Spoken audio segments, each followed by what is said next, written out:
In Vegas lights, the thrilling nights, UFC fights, setting the nights. Fox Sports Radio, the crowd's alive. MMA locker room where legends thrive. Just my 2 cents, the stakes are high. Joey DFS, watch the champions fly. Get ready for the thrill, the crowd's alive. UFC fans can feel the vibe. Fox Sports Radio, we're ready to go. This Saturday night, it'll steal the show. Joey DFS, watch the champions fly. Get ready for the thrill, the crowd's alive. UFC fans can feel the vibe. And we're back. No UFC this week, but we have PFL Road to Abu Dhabi. That used to be a Bellator event. Now that is the last Bellator event. I'm joined by my man, Joey DFS, and we have one more special guest. The man, the myth, the legend. He used to do videos at this channel, and now we're bringing him back, man. Long way back. Guru, MMA. How's it going? What's up, man? How you doing, bro? Nice to be back, dude. Thanks for inviting me on. You here, man. I watched your the end of Bellator thing. I wanted to get your guys' thoughts just on, I guess, the whole entire situation in general. This was a Bellator Championship Series card, but with the ending of Bellator now, it's PFL Road to Abu Dhabi. Yeah, and I don't know. Maybe you guys could correct me, but I thought Don Davis, the way that he was explaining it, like I watched that town hall that he had. And he was saying that as long as these Bellator champs don't lose, that it's still going to be considered a Bellator belt, which was really weird to me. It made no sense. But so if Usman wins, I guess he's still the Bellator champion, you know? So until all the Bellator champs lose, I guess the belts are still alive. But yeah, the promotion's dead. But yeah, man, I don't know. I mean, PFL bought Bellator, and you'd think they would have had a better plan with Bellator and all the big-time fighters than they did, right? I mean, what do you guys think about that? I mean, it's actually pretty crazy because I was watching the PFL, or not the PFL, the Fight Anatomy thing, and they're telling the fighters, like, yo, this is the last time you're going to be rocking this Bellator stuff, so grab a couple for the road. Like, they're dead on serious about this. And Paul Hughes is complaining about how he doesn't have any PFL gear. He's like, wait, you can be on this Bellator gear? And I don't think we're going to have any of this anymore. I get some PFL gear. Joey, what are your thoughts about the whole entire Bellator PFL situation before you get to the first fight of the night here? I mean, like, when you broke it down to me, I thought it was absolute bullshit for the longest. I was like, man, what? Not Bellator. Come on, man. Bellator, I grew up on that shit. I was like, come on, bro. Like, you really – I know everything comes to an end at one point, but I was like, fuck, man. But it's now after this card, we're really going to see – like, you think a lot of these fighters are going to stay on PFL? Maybe they'll chase more money, go into other organizations. Maybe we'll see familiar faces return to the UFC. I'm still waiting to see what my boy goes, a.k.a. Corey Anderson. Come back to the UFC. We need bodies for 205. So definitely come back to the UFC. We need that shit. But that's what I mean, dude. That's like, how do they fuck someone that bad? Like Corey, right? It's like, so they set him up with a fight with Nemkov. They agree, both of them. They set the date. And then Nemkov just says, nah, I don't want to do it. And then PFL's like, oh, all right, it's all good. You can fight whatever at freaking Tim Johnson. Yeah, Tim Johnson. So it's like, I don't know, man. Hey, beggars can't be choosers. As long as two people are inside the cage, we're going to make money on it. So I guess let's get it underway here. First fight of the night here is Mustafa Rashad Nata versus Hyder Khan. I'll let Joey take this one away because I don't have any bets on this one, but we talked a little bit before the stream started, and I think we have the same sentiments here on this one. So I know Nata, he's a short, little, stocky, chain-style grappler. He's going to try to get towards your legs, control you. He's a bit undersized for the weight. Khan, I know he used to fight up weight, came down, went back and forth. Now he's getting comfortable at 185, and depends how the fight goes. If you tell me Nata does get the takedown, he's probably going to win a 29-28 decision, maybe get a submission. But if Khan wins, I know, half his wins inside the distance. I think he's a better striker. 4-0 on the decision. So I think this fight's close. I think the odds should be close. I'm considering betting the dog in Khan at plus 140 and maybe playing by decision. Yeah, I have the same sentiments, but different opinion. I feel like Nata He came off that like weird layoff that he had. It was like a 3-year layoff. I remember he was on the PFL Mania card. He's more of like a striker that's going to try to like knock you out, but he can wrestle. But I think his takedown defense is highly questionable, though. Like all 3 of his losses are inside of distance. I think his cardio is questionable. It's just is Hyder Khan the opponent to really take advantage of it? 6'2" former rugby player that kind of turned into an MMA fighter. Quick couple of videos that I watch of him fighting. He like picked up one guy, threw him across the shoulder like Torres Finney style, and like walked him across the cage and like slammed him. But I don't have a good read on this one. Hopefully Guru can give us a little bit of insight here. The over under here is 1.5. Over 1.5 is -130. Under 2.5 -235. So are you going with the under 2.5 as a chalk parlay piece, or are you going with the over? And what side do you pick? Yeah, man. I mean, I think this is one of the more enticing fights in the card to bet just because the line is close, right? A lot of these fights, the line's so wide. But this is a pass, man. For me, it's like because Netta is the guy they're trying to promote, obviously. He's had multiple fights in PFL. He's like a Middle Eastern guy, Indian guy, whatever he is. So he's kind of representing that market. And this Hyder Khan guy's a short notice opponent who's not really like he doesn't have the best record, doesn't have the best resume or anything. But you look at Nada, I mean, the guy, like you said, he had a huge layoff. He came back. He beat a couple bum guys in the first round in PFL. And 36 years old. So it's like if it gets out of the first round, I would really think Khan could probably pull it out. So it's a dog or pass for me. But his striking defense is terrible, man. So Netta could definitely knock him out in the first round. Like, if you think Netta is going to win, I think bet the under too as well, because it's like you kind of have to pay like a price. Like he's like, what is he, -170 or something, right? Yeah, -76 on FanDuel Sportsbook. Sponsor the show. Make sure you sports. Yeah. Plus 105 under 1.5. I mean, I think if he wins, he's going to get a first round knockout probably. So it's like you could take that, but yeah, I mean, I don't know. I feel like I'm gonna go with Hyder Khan, but I'm not gonna bet that fight at all, to be honest. So, I think that's the way we move on to the next one here, because I really at the end of the set of it, it's really like dog or pass. But in reality, do I really want to bet on Hyder Khan? Because I really think he can get knocked the fuck out in the first 5 minutes. And if I did that, I would not be shocked. So if I feel like the dog's live, I think you bet the over 1.5 here at -130. I think that it's under -150, which you're not going to find a lot of lines on this card under -150. Like this one here, John Mitchell versus Suri Tari. This one was I know a little bit about John Mitchell because I follow him on Instagram. He was with Jalen Turner for a little bit in this camp, and I think he split this time in Abu Dhabi as well. But I remember him losing on the PFL Europe series in last year.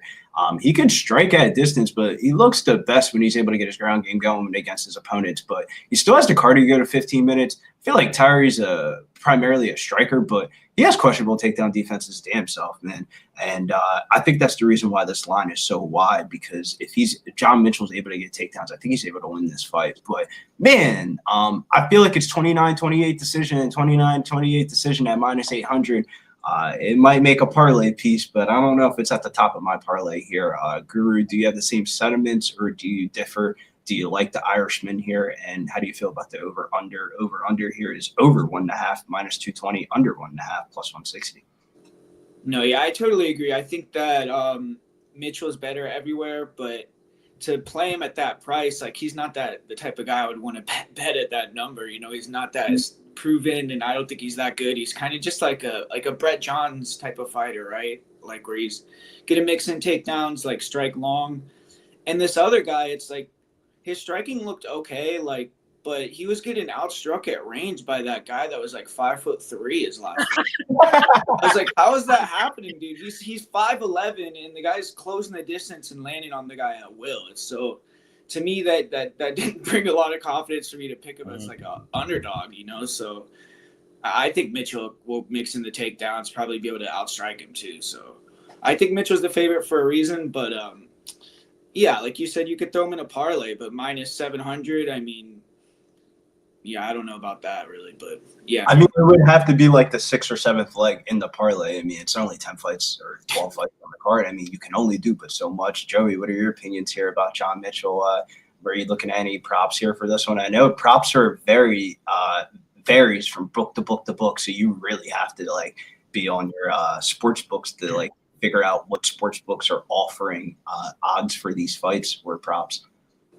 So I really do like Mitchell. Is the price tag on the money line high? Oh yeah, but if you know a theory of method, if you go on decisions at plus 125, he's inside the distance plus 100. And this guy he gets finished.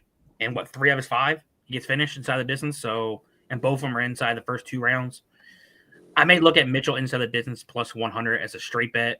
And because honestly, even if he's standing, I think he can easily win the striking. But I think if he does strike, it's probably going to go 15. But if he is able to mix it up, I could definitely see him tiring old boy out sometime in round 2 and maybe even getting a finish. So I like the finish plus 100. Yeah, I don't blame you. That's one way to look at it. Out of the Irishman on the card, I feel like he's priced the highest, and I don't think he's the best Irishman on the card by a wide margin. So it's like, do what you want with that information. Mm-hmm. But we move on to the next one here, and this is a very intriguing fight here at flyweight. Haider Amal Al-Husani, one of the only hometown fighters on this card, versus Raul Pinellas here. We're going to swing this one to Guru first. How are your thoughts and opinions here? Because I don't like betting. I don't like betting flyweight and heavyweight fights. And damn, betting flyweight fights on the regional scene is just asking for it. But the price tag minus 320. I'm telling you, that price tag really makes the shit really work on this card. Thoughts and opinions here on this fight? I think both these guys are horrendous fighters, man. To be honest, like I was watching like the hottie guy trying to justify a bet on him, and it's like he's training with Team Habib. He's a good wrestler. He's more athletic. Like he's probably gonna win the fight. I mean, and he's the favorite, but he's so small, man. The guy's really small. He can probably fight at 115, dead ass. Like he's like 5'3" or something like that. And this other guy is a lot more experienced striker. Hottie, his last fight, he was dominating the fight, but he has no finishing threats. He doesn't do damage, so he got tired wrestling and then got submitted. So it's like laying a premium on that guy. I would never bet it, even parlay him personally, because I just feel like he's so untrustworthy and unproven. But you're looking at this other guy that he's just throwing big bombs, like loading up on big kicks, like no setups, and his takedown defense is like non-existent. So you'd think he can wrestle him up and win, but I mean, I wouldn't be shocked either if he got knocked out like in the 3rd round. I really would. That's just really crazy because he was minus 550 on that PFL Mania card that really wasn't that long ago this past summer, and dude, he has some questionable cardio. How are you supposed to be a wrestler and you out here getting submitted in the 3rd round? He doesn't really offer anything else besides that. So it's like, yeah, man, he might be the one hometown fighter on this card, but man, like confidence rating wise, we'll talk about people I'm more confident in, but price tag wise, now you bring it back into the conversation where I think this fight does have to like really become a focus, because I don't think Raul Pinellas is good at all, man. The Filipino guy that just throws bombs, I think he just gets taken down to the ground. Joey, what are you looking at here? What would you say? And I don't even know, man. These flyweight regional scene fights, bro, nothing surprises me on these ones, bro. So once I saw the line, I thought maybe it was going to be closer, and then you can make him play it a little bit. But as you said, this dude, Husawani, his striking sucks.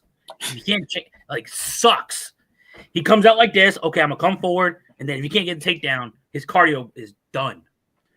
And then I know the old boy. He's from the road to the UFC. He got the 1st round bye. Fought.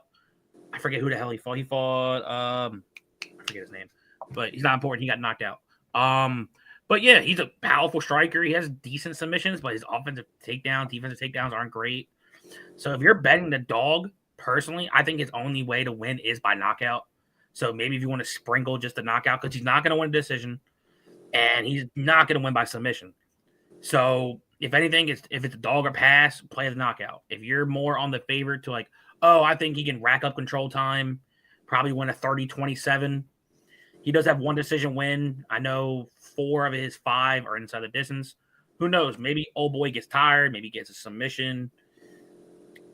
This is more wherever you feel like the more strongest lean is. If you like the favorite, cool. Maybe put him in the 2-leg. Don't put him in a long shot parlay. Yeah. But if you're playing the dog, honestly, the only shot I see on the dog is you better hope and pray for a knockout.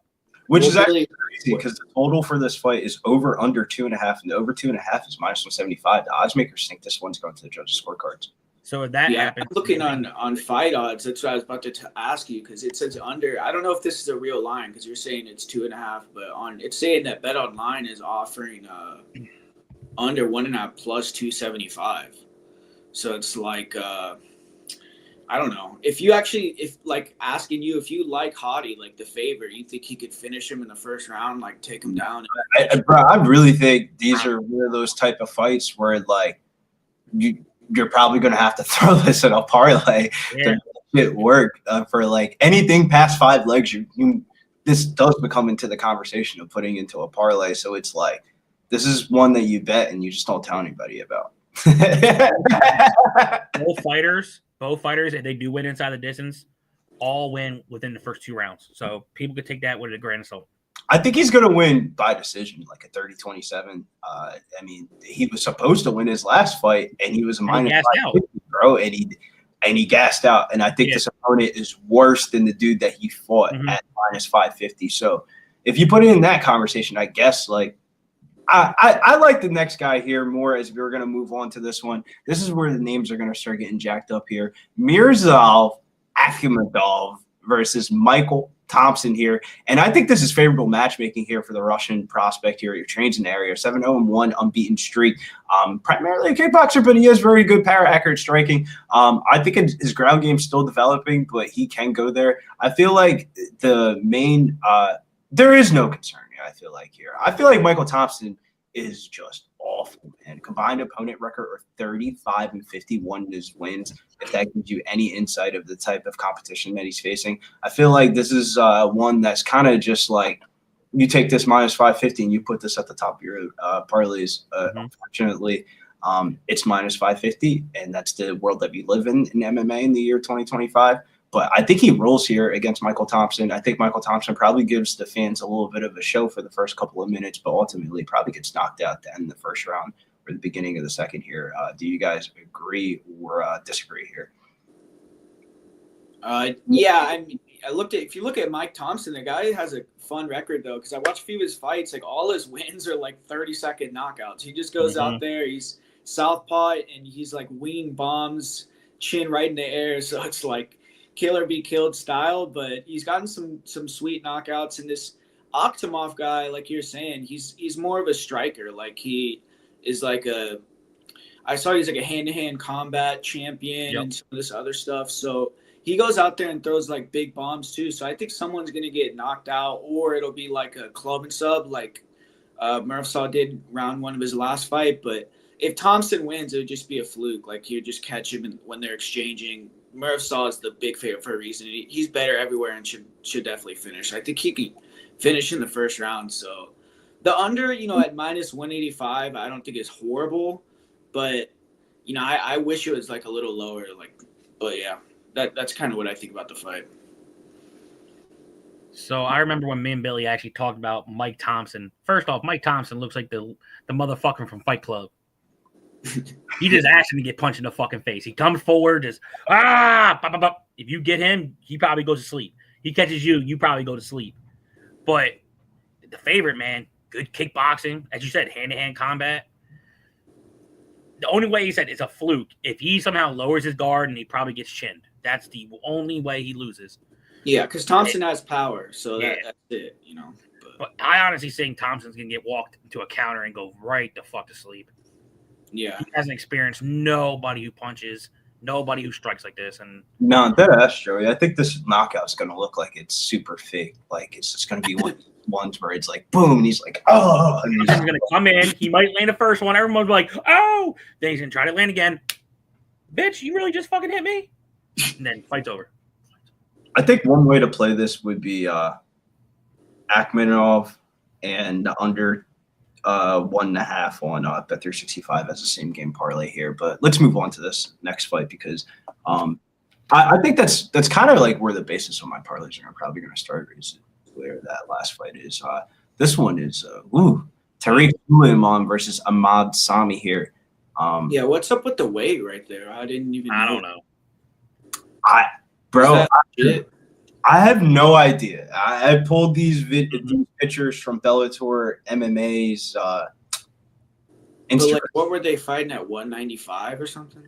On the page on Tapology, I had him at 180 at middleweight. So I have no idea what we're gonna expect for this fight, or do I really want to bet this fight? I'm not. Yeah. But man, if you gave me a free bet and you put my hands behind my back, I'm taking Tariq Suleiman. But with no confidence at all. With these lower weight classes on the card, I feel like these boys are gonna look like heavyweights on the screen, and this has the makings of being what I would say a heavyweight slop fest. Sami's supposed to be the A side in this matchup with a 72% finishing rate, but he has a clear striking advantage in this fight. But his fighting tendencies is more to push to grappling, and if he pushes to grappling, I think this fight's going to probably be a stalemate. And if this is a stalemate, I kind of don't want any parts of this. That's why I think Suleiman is live here, because I think Sami's going to try to grapple when he should strike. But Suleiman, holy smokes, man, this dude striking is not good at all. Only 1 in 4 fights goes the distance. His cardio is not that good. I would pass on betting on this fight, but I would say, bro, Suleiman here is live for a finish, unreductedly. I don't think it's likely. But I mean, with these type of dudes on the screen, anything's possible. Joey, what do you think is possible here in this fight? I know Sami's probably the more well-rounded. They're originally both wrestlers, but this is a fight I'm staying far, far, far, far away from. If I had to compare this type of style, imagine if Tim Johnson's fighting like Tim Boach, for Christ's sake. Both guys are probably going to clinch up on the cage, pick their shots, clinch, and maybe it goes to decision. Maybe not the most entertaining fight, but I'm leaning the favorite because from what I've seen from the dog, his cardio is iffy. He does slow down. So does the favorite. So, as Billy said, it could look like a sloppy heavyweight fest, for Christ's sake. So, I'm not touching this fight with your money or my boy's money over here. So, no, don't do it. This is a go fill your drink up, get a couple pre-roll going, and then get ready for the next fight.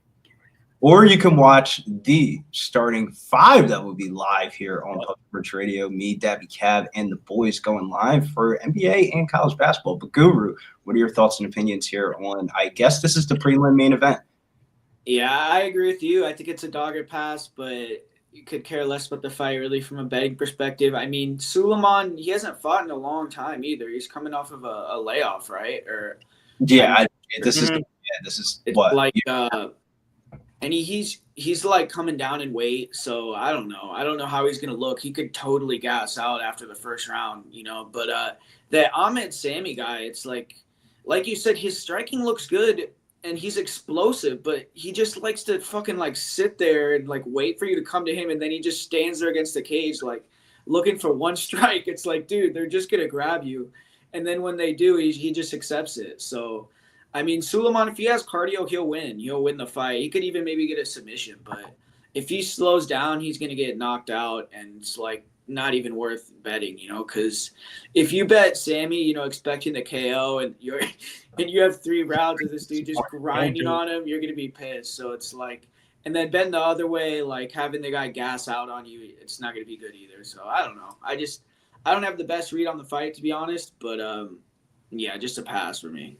Yeah, consensus is leave this out of your parlays. But the next fight here is, I believe, the first fight of the main card here.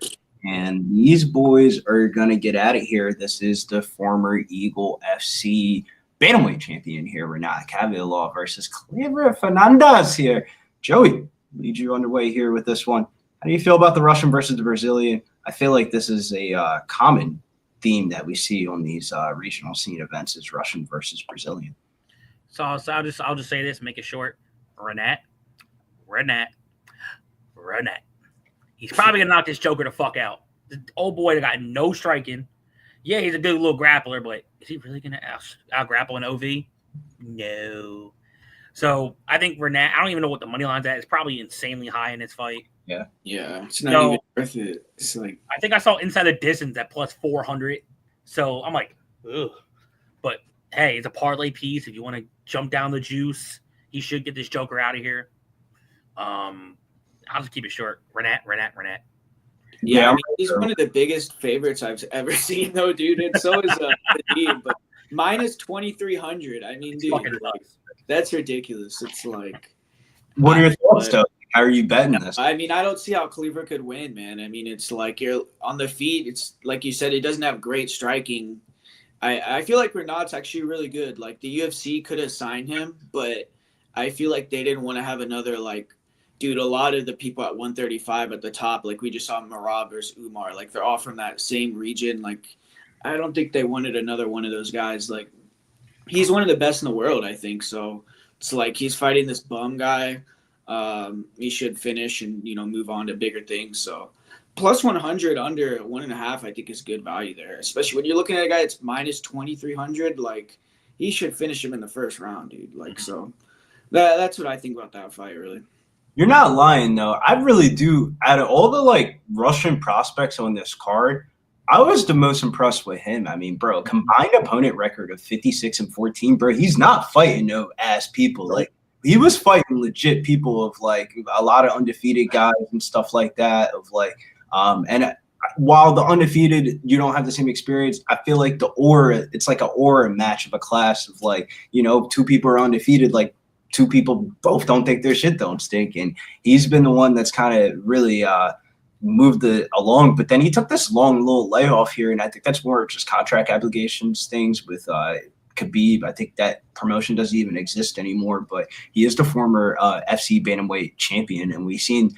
everybody else from that promotion is either in the UFC or made it to PFL or we're on the Contender Series. The list just goes on. I feel like the Brazilian here it is a BJJ black belt, so he could throw up some submissions off of his back. But I feel like Khavilov's not the type of opponent that you want to be on the bottom of, finishing 6 out of his 8 opponents via ground and pound. And I think that this is the way this fight goes. It's probably a via ground and pound knockout. Knockout props sitting at minus 150 on FanDuel, but you can get it at minus 138 at Bet365. That's one way to attack the fight. I kind of want to stay off of the Russian inside the distance because his inside the distance line is the same exact line as fight doesn't go to distance. Both of them are minus 250. You might as well just take fight doesn't go to distance as a parlay piece to get both sides just in case if he does shit in apple pie. But I don't know if he's going to fuck up a parlay piece here. I think he rolls here. I think he gets the ground and pound knockout.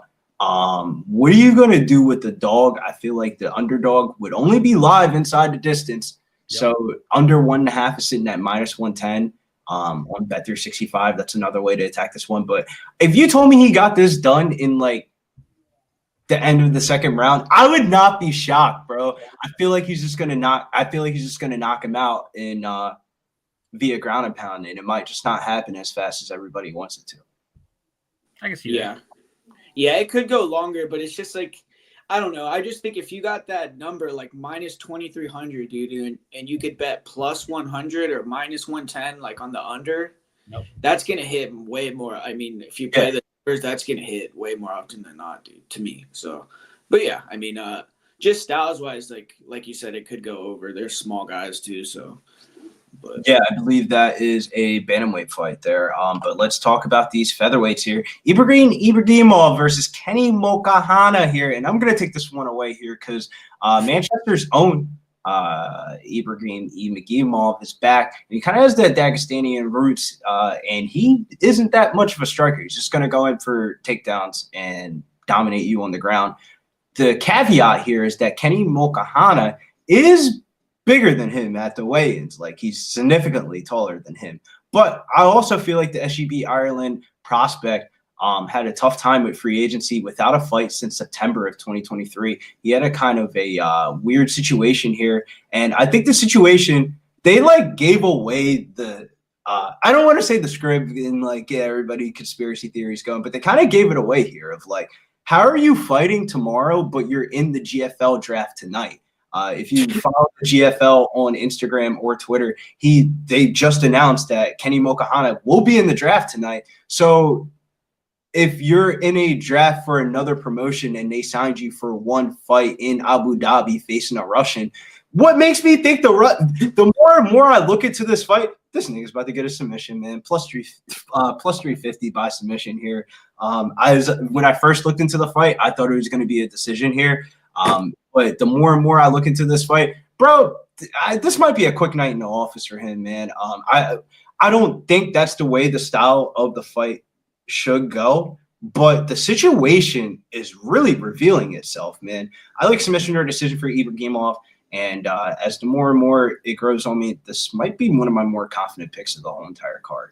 I will say, though, I would take those GFL signing that stuff with a grain of salt, because I know a couple like fighters that I talked to personally that GFL announced that they signed them, and they had not signed the contract yet, so it wasn't even legit. Like, they were just announcing that they signed them, because I think they need like a large pool of fighters to like do their draft. So he probably won't even get drafted. I mean, if he does, then he might get drafted and we just don't see him fight for like a year and a half.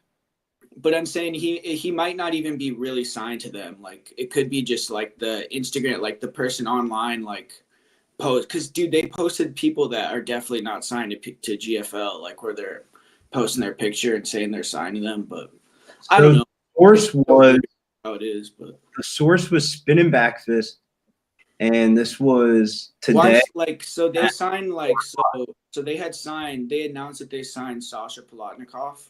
Yep. And I know sounds weird though. It says Kenny has a fight tomorrow on the main card of PFL's Abu Dhabi's event, but we just signed Kenny Mokahana.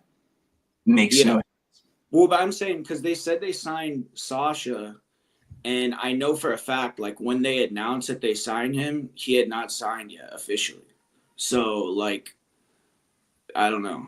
I mean, take that for what you think. It doesn't sound good for the dog, is what I'm saying. I think that's the consensus of I don't know. Like, how does Ibragimov, could he get knocked out? Yeah, but I think he's just going to get takedowns. And Joe, you betting a prop on this one, or are you rolling with the favor as a parlay piece? I mean, this line was minus 450, 500, and now it's up to 600, 700 with these rumors and circulations going around. So if I'm doing a chalk lay, I'll probably have the money line, but I do like him inside the distance. I think at first, before I broke it down, I was like, yo, that dude, Kenny, before his last fight, he was undefeated, looked like a good little prospect coming out of Ireland, lost a fight. Now he's going against this 20-year-old OV who's going to try to wrestle fuck him the whole time for the most part. And also the height mismatch, I was like, God damn, dude. And the height definitely. Don't throw the height off a little bit too much, because when a person's shorter, then they're easy entries. Easier entries. That's all I thought. I was like, God damn, this dude tall. And then I was like, nah, this kid, he's just going to chain wrestle. Kenny's going to try to give up. He might give up his back. Maybe a submission. I'm probably going to be safer, play inside the distance plus 125. Knowing me, I'm going to play one side. Maybe get a submission. He's going to flatten him out, probably ground and pound him. I'm going to be pissed I don't have that plus 125 ticket. So I'll more than likely end up having the inside the distance prop. I think it's going to be a sub, but I don't blame you. No, because look, last time you both thought it was going to be a sub. Some old girl's like, I'm a TKO this bitch. I'm like, well, the submission prop is plus 300 and the knockout prop is plus 350. So the bookies don't know either. Guru, maybe the guru knows over here. What would you say would be your method of victory here?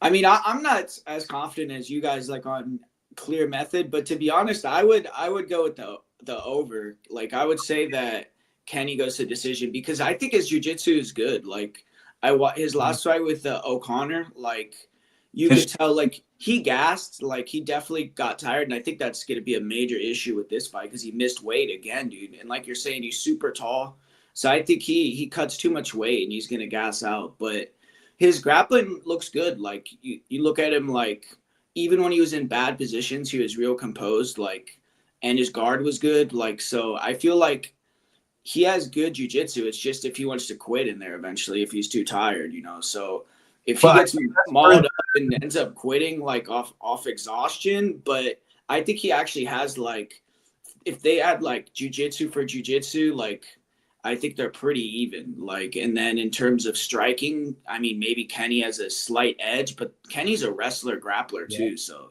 that's why this is a bad matchup for him, because he's not going to get takedowns. So, he's probably just going to get taken down and gas out and either lose by decision or quit and give his neck up. Like, but I don't think he's gonna give up his back. He's gonna have to give up his back to get but up. like you saw, like, dude, the O'Connor guy took his back and had like the choke fully locked in. I also don't think O'Connor's on the O'Connor's nice and all that, but I don't think he's on the level of Ibragimov though. You know, I would love to see them. I would bet O'Connor if they fought. I think that would be a great fight though. Like, but O'Connor's 10-0 though, so like you can't shit on him. You know, I'm not shitting on him at all. It's just that I think that the submission prop at plus 1,000 in round 2 and plus 1,600 in round 3 on a card, the odds are good. It's like that you got it. I mean, what fucking $10 brings you back 100 on those two props? I mean, like you could spend. He didn't finish that dude. He fought his last fight, and like that's I why feel like he's around 2-3 sub. I feel Kenny. I just think Kenny is way better than that Nacho guy. Nacho Campo. Yeah, the Nacho fight, I parlayed him and he went to decision. But I also feel like the vibes are a little bit different for this fight. Of like he switched up the whole entire camp. He's with everybody on the team for this camp for Team Khabib. So, you know, he's probably want to put on a show in front of the hometown fans. Not hometown fans, but home regional fans of like his submission prop in rounds 2 or 3 is plus 600. Like, I feel like you could do a lot worse than that. Mm-hmm. Yeah, the odds are good. I mean, I think he has better chance than the odds indicate for sure. So, but yeah, I think that's everything that we can really talk about in this fight. But let's get into the next one here. And I feel like this is probably the fight that I'm anticipating the most on this card. Akmed Magomedov versus Nathan Kelly here. And Nathan Kelly's been a friend of the channel and a friend of my bank account. And I think I got to go back in again, but I want to hear what your guys' opinions are first. Who wants to take this away? Because this is the fight of the night. Yeah, man, I'm excited. Go ahead, my bad, bro. There you go. Go ahead, bro. You're good. Yeah, I'm excited for this fight for sure. I feel like the line's off. It should be a pick'em personally. So I bet on Nathan. So I'll give you guys a free bet with that. But yeah, I mean, you're looking at the off guy. He hasn't fought in a long time. He took a long layoff after his loss to Henry Corrales, and he's coming in here on short notice. I don't know how short, but originally this was going to be Zabit's brother against him. So they switched him out. They're on the same team. And so he's coming in, but I mean, his last fight, you saw him, like, his stand-up isn't that good. Like, he's explosive, like, he'll come with the overhands, but he was getting chewed up with the leg kicks. And then his cardio, he completely gassed after the first round. So Nathan Kelly, I mean, I feel like he's improving. He's been active. He's a finisher. Like, I think he can move around and do well on the feet. He just has to keep the distance. And then the only thing I'm worried about is he is a jiu-jitsu guy. Like, he has a ton of submissions. So I just hope he doesn't get taken down and, like, play jiu-jitsu off his back for 15 minutes, dude. Because it's like he has to get up. Like, if he gets taken down, he can't just sit there and throw up submissions the whole round. But I think he's better overall. Like, he's been more active. He's younger. So, yeah, I think the shot on Kelly is good. Joey, how you feeling about this one? Because this is one where I definitely feel like, as we would say on the Locker Room podcast here, I'm playing my flag on this one here, man, as they would say. Let me say this. Mills said it. My boy MMA said it. Billy said it.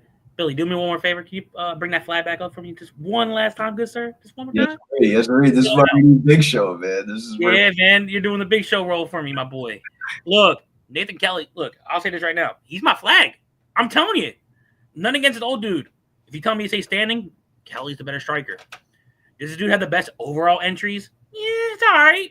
But, you know, he's better more of like, if he gets on top, he's probably going to try to control you, do no damage. But I'll be honest with you. If you think, let's say Kelly is a finisher. Let's say if he gets a good dominant position, his Kelly by submissions plus 1,300. You telling me if he gets on top, he's not going to do no damage? I think we're getting into it here, man. This is the round. This is 13-1 by submission. I think it's 10-1 by knockout. I think it's a decision at plus 400. That's kind of. I got plus 350. Yeah, that's kind of where I'm looking to put my sprinkle money at. But I'm right there with Guru, man. I haven't posted it yet, but it's in my drafts. This is going to be the Dub Club free play of the card here. It's going to be underdog here. Nathan Kelly plus 188. That line is plus 200 at Bet365.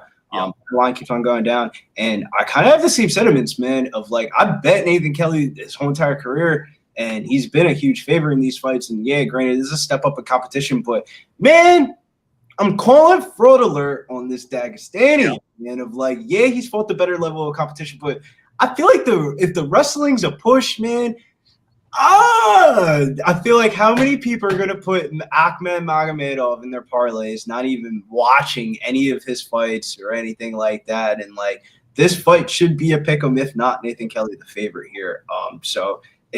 I'm not a value guy. I'm not a value boy. But when the time comes, you got to put your money where your mouth is. And I like Nathan Kelly as a straight bet of this card. Plus 200. And I'm not gonna lie, I might be that DJ. I'm a DJ. I might sprinkle a little money on that 13-1. Yeah, a little 13-1. I think it's a decision, man. I think you bet. I can see decision. If you want to make your money back, you bet fight goes the distance. And if the fight goes the distance, you get paid back already. And then you have the money line. And then you sprinkle the decision prop at plus 400. Or you could go with Joey's route and go for the gusto here. I don't think it's a fucking Dagestani. And I think it's just a 29-28 split decision that goes in Nathan Kelly's favor. Remember, PFL Challenger Series guy, other guys from Bellator. Bellator doesn't exist anymore. Nope. Let's talk about one former who's in the PFL now, but former Bellator champion here in the co-main event. And I love this fight from a betting perspective. Prop in rounds 1 or 2 for Vladimir Nemkov is minus 160 sitting there on Fanduel. But with the shuffling of promotions between Bellator and PFL, it's created a lot of drama. But Fedor's protege kind of made it to the PFL here. Granted, I don't know how much he's going to fill out at this weight class, but he's going to have a huge speed advantage over these heavyweights. Specifically, Tim Johnson here is coming in on short notice. Still a current truck driver / fighter / he had a really good win streak, but I don't know. 4 out of his last 5 fights since COVID have gone under 1.5 total rounds. So he's there for a good time, not a long time. And that's how I kind of see this one playing out. Vladimir Nemkov getting a round 1 knockout here. You can get that at plus 125 as well. I like Nemkov a lot. If I had to rate like most confident pick of the card, it'd probably be Nemkov. Yeah, I agree. I don't see how Tim Johnson can win this fight at all. Like you said, he's a full-time truck driver. I remember when he had his fight with Danilo Marquez, he won by knockout. And then it was like Monday, 2 days after the fight, and he's like posted that he's back full-time fucking driving his rig again. So it's like this guy's not training. No. He has a full-time job. He used to be a good fighter. Like he was in UFC, did well. He did good even in Bellator. But now he's just cashing paychecks. Like basically PFL, whenever they need a short notice replacement, they call him, he drives his truck up there and he's fucking ready to go, so, shout out to him for accepting the fight. But like his last fight, he fought Goltsov. He got taken down and just basically quit super fast in the first round. So that's kind of what I think is going to happen again. I think that Nemkov is going to take him down early and just finish him in the first round. So yeah, I kind of have the same sentiments. Joey, are you betting any props on this one? I see under 1.5 is sitting at minus 235. Knockout prop 225 for Nemkov. Round 1 for either fighter, minus 135. So I think the under 1.5 is live. I almost want to bet this the knockout. The knockout's minus 325. You get a lot of off of juice. But like I said, no, my luck. I'm going to bet the knockout. He's going to drop him.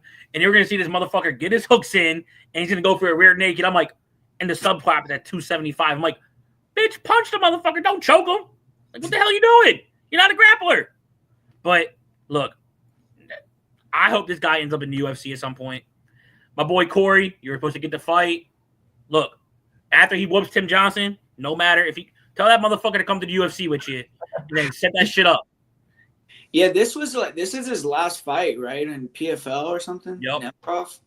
Because I saw like the weirdest he had a super weird interview too, where he's like, giving out like this list of demands that he needs to stay with PFL after this fight. It's like, man, they're definitely like in a lot of problems, but yeah. Let's talk about the main event, though. This is the reason why we're all here. Usman Nurmagomedov versus Paul the Bad Man Hughes is what I like to call him here. Joey, I'll let you take this one away here. I feel like you haven't started up any of these fights, and main event, there's so many layers to unravel in this fight here. Look, I told you last card, the UFC, I was on Marab. He was going to take the right of that Nurmagomedov, and he sure did. I was happy as fuck with that. I want Paul Hughes to win this fight so fucking bad. It's not even fucking funny. You're the one that put me on to Paul Hughes. I'm a big Paul Hughes fan. And I remember you even told me to sprinkle him against my boy AJ. I was like, look, I got a free bet. So and then you're going crazy. Yeah, Paul Hughes, boy, let's fucking go. I'm like, oh shit. So I think the line, I'll say this. I think the line's high.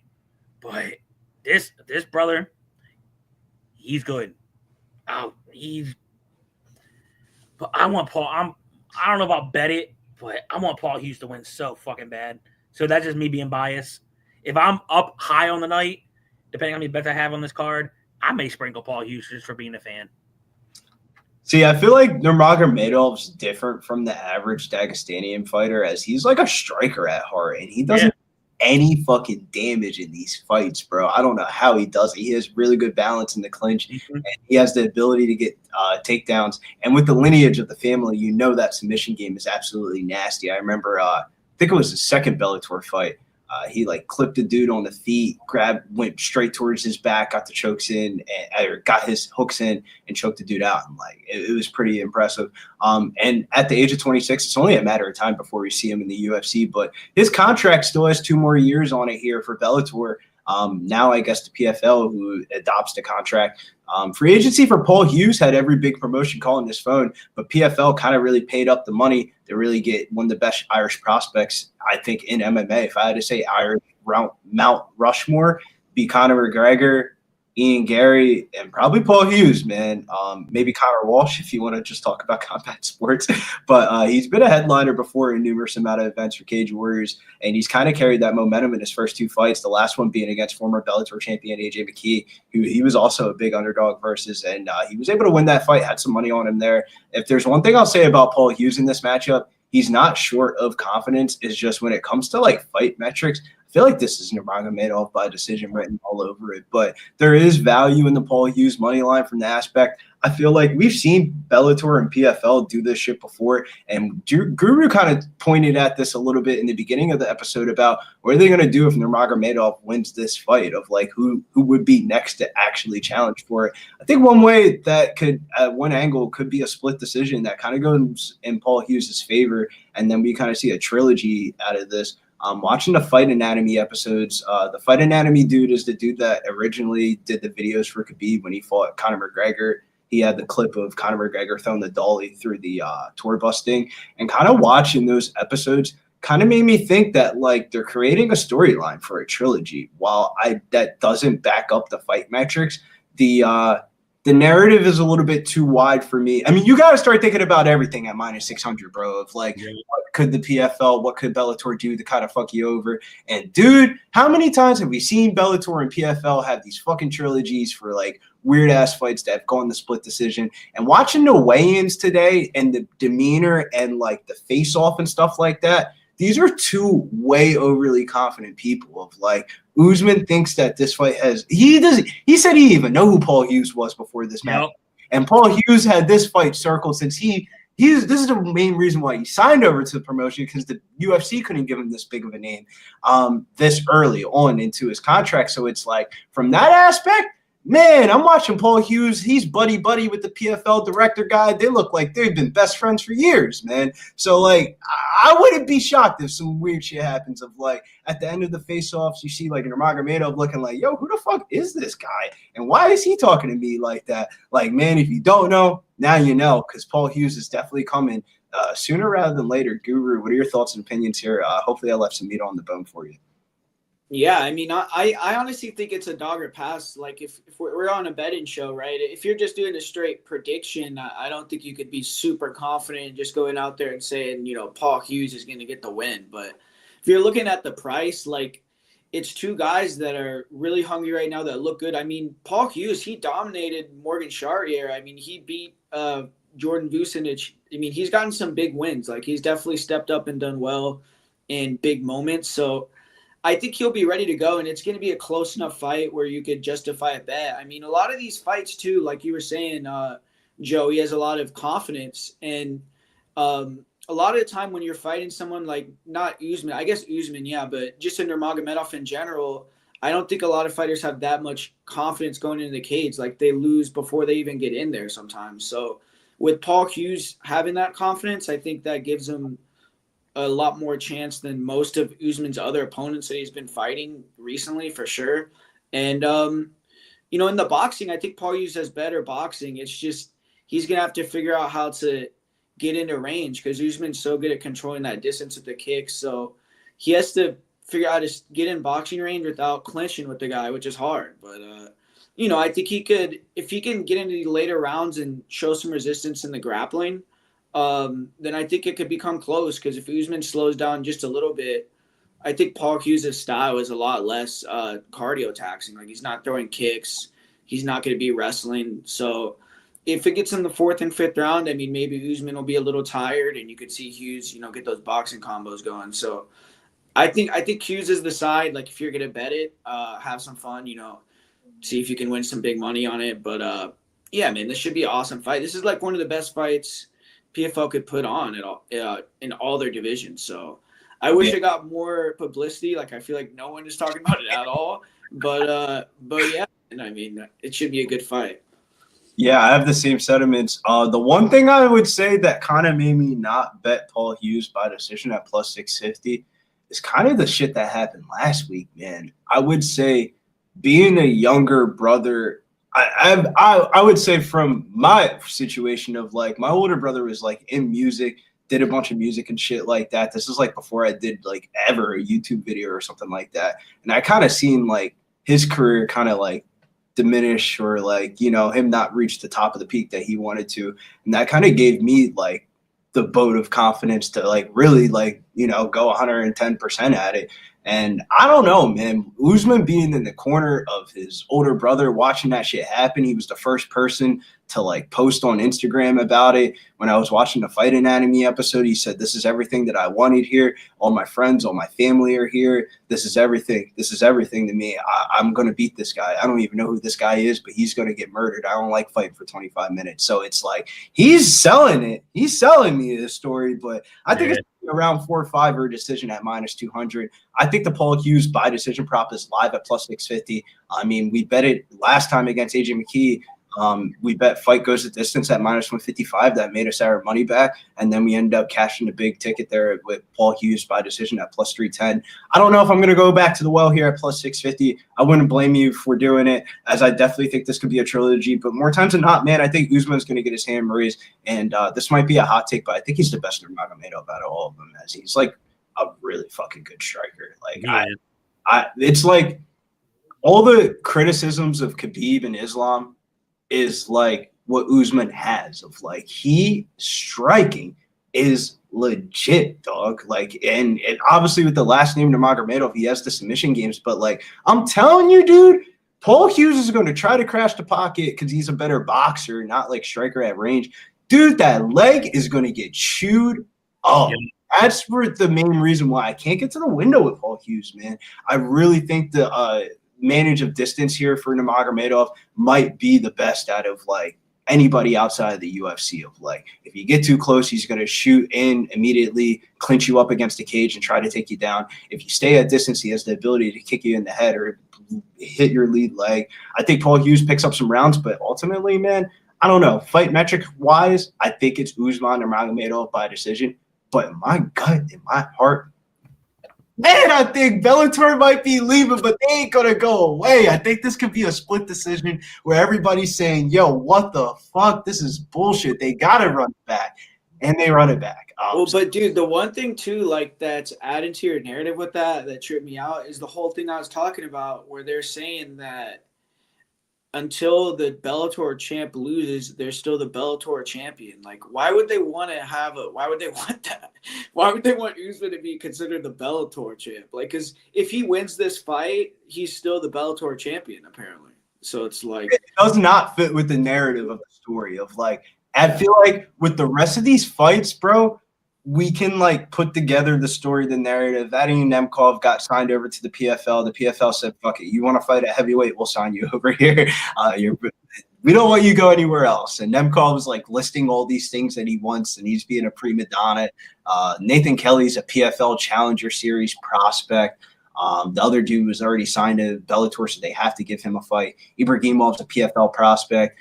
Renat Khavalov is kind of testing the water. So it's like throughout the card, you can kind of like pick and piece like the narratives and the stories of like, I think one of these things with regional scene events is you need to think about what's going to happen to these fighters 6 months from now. Of like, are they still going to be signed to the promotion? Is this promotion trying to build them up to go to a bigger promotion? With PFL, I feel like they want to build these fighters up to keep them inside of their promotion, probably put them in their tournaments throughout the years and filter them in. But who knows with some of these guys on the prelims, they're definitely where I would say less confident of picks because you really don't know what's going to happen in their career 6 months to a year from now. A lot of these fighters are making a year and a half return from Bellator because Bellator fell out and they didn't never get a fight like Mokahana against Ibragimov. Like he was supposed to be a Bellator fighter, prospect guy. He lost his last fight. They said, bro, we ain't signing you. And he's been a free agent for like a year and a half. So it's like one of those situations where I feel like you got to look at the contract also with the fight metrics and kind of the situation alone with the social media. And social media is kind of the best piece of advice of information that we can get. A lot of this stuff is going to be on Instagram and Twitter before it will hit like MMA streamlined media. But as I digress, what would you guys say is the podcast parlay here? A parlay for this card, I mean, yeah, you have to add so many people. And it's like fuck, but like I know I'm more of a DJ, and I'm looking at probably some inside the distance shit. You guys want to do like a props parlay, or you want all like money lines, or it doesn't matter? It doesn't matter. Preferably, I don't want to sign into my Bet365, but we can make that work. It doesn't matter what you give to the table. As long as you can bring something to the table, we'll make it work here. Well, it's like if you did like money line, it's like you'd have to add like 5 people just for it to be minus 110. You know what I mean? So I don't know. It's like, yeah, I mean, the play that I sent out for this card was Nemkov, Ibragimov, Khavalov, and Akhmedov, but that line got smashed, bro. Like now it's like minus 285. Line. I looked at parlay those 4. That would be like, bro. I looked at the line before 500. Stream. It was minus 250 for guys. Like when I sent it out, it was like minus 170. I thought that was chalky, and I said there'll be some props to get more plus money. So it's like, you know what I also did with this card a little bit, which we probably shouldn't say this, but I do that shit with the Eagles, man. Birds, caca. We're going to the bank. If you look at the top 5 highest props, or I should not say props, the top 5 most popular tickets for this NFL weekend: Commanders money line number 1, Bills money line number 2, Commanders spread number 3, Bills number 4 on the spread. The Commanders, Eagles over 47.5, and the Bills, Chiefs over 48. So motherfuckers are betting on the Commanders. When everybody goes right, you go left in this world, in the gambling world. So I did throw the Eagles in a little weekend parlay here to try to, build up the odds a little bit here. If I had to say favorite prop of the card, it would probably be Vadim Nemkov by knockout in rounds 1 or 2 on FanDuel at minus 160. I think that cashes. And I also think the Renat Khavalov knockout prop line at minus 138 on Bet365 is a bad number. That line is not closing at minus 138. That line should be like minus 150, minus 160. I thought there was a little bit of value on that. But I think all like those 4 that you named with the under on that Vadim versus Johnson fight, the under 1.5, I think that's a good parlay. Because the under 1.5 would be like minus 245. So if you add it, it'd probably be plus money at that point. Yeah, I'm about to look at it right now. 1, 2, 3, and then you put the under in that fight instead of the line. The 2-leg I got is Nurmagomedov by knockout, and then was it Khavalov by knockout? I got plus 110. Okay. Yeah, I think the two knockout prop parlay is another way to go. I would also say if you have Bet365, if I had to say like favorite, like one of my favorite actual like bets is that Russian dude that we talked about on the prelim that's fighting Michael Thompson. His money line and the under 1.5 in the same game parlay is minus 143. And if you wanted to be safe and just take both of those two, like basically him to win inside the distance at minus 300 and parlay that with Ibragimov, you're going to have to throw another leg on there. So you're going to have to play around with this a little bit and try to defeat the juice. But I think there's money to be made as long as there's people inside the cage and they lock up the cage doors. We're gonna make money on it. And I mean, if Nathan Kelly wins, then everyone that watches the stream that bet him made some money more than likely. You know, it's over 2-1. So don't go crazy on all these bullshit parlays we're giving you. You know, bet big on. I don't want to say bet because I don't want to be like I'm super confident, but I am pretty confident. I mean, bet on Nathan Kelly, and if he wins, you're gonna cash out. You're gonna have a good night. So just think about it that way with this card. I mean, but yeah, man. I mean, yeah, we're making some cash, Guru. Where can we find you at around on these streets these days? I know that GFL draft is right around the corner. Yeah, I mean, I think it's already going on. I think probably people got it picked. I saw someone put in the chat like Sage Northcutt went somewhere. Yeah. So I guess we'll go back and I'll go and see like who got picked first and all that. But yeah, man, MMA Prediction Bureau YouTube channel. You can check me out over there and watch my videos. You know, I put out content and yeah, man, thanks for inviting me on. It was fun.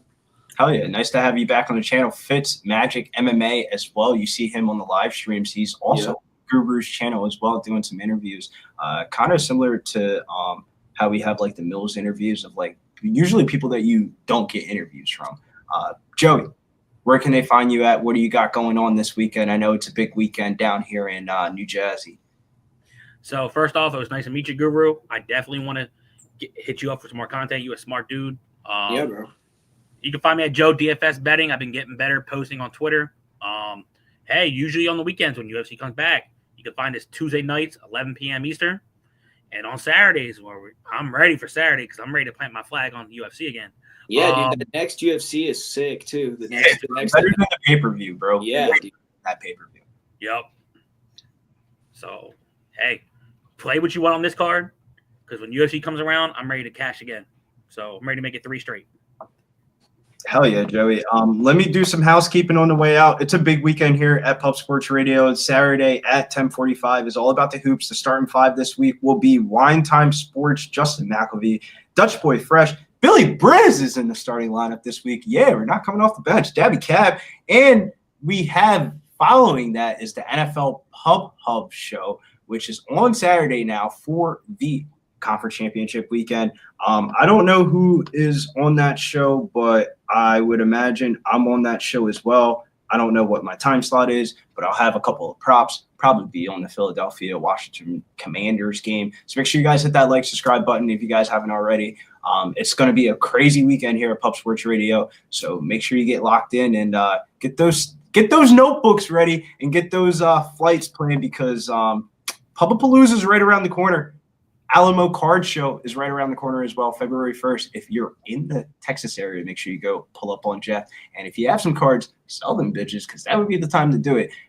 But if not, come visit us in March, Pubapalooza. It's going down. I wish I had the graphic, but we're out of here. Until next time. Peace. Go Birds.